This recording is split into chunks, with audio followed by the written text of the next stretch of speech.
எங்களுக்கு கூட தான் கட்டுப்பாடு விதிக்கிறாங்க. எங்க தலைவர் ராகுல் காந்தியை போன மாசம் கொண்டு வரதுக்கு முயற்சி பண்ணோம், அழைப்பு கொடுத்தோம், வரேன்னாரு.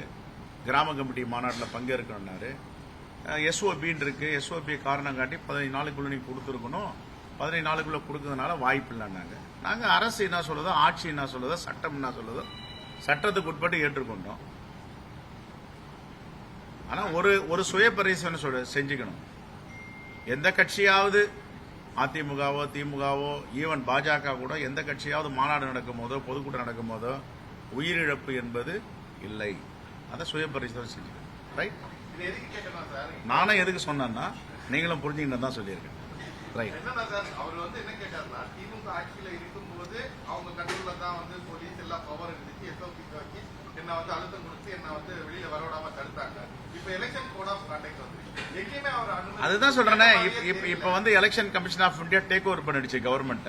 அவங்க கண்ட்ரோல்ல தான் போலீஸ், அவங்க கண்ட்ரோல்ல தான் அதிகாரிகள். பிரச்சனை என்னன்னா உயிர் பலி இருக்கக்கூடாது.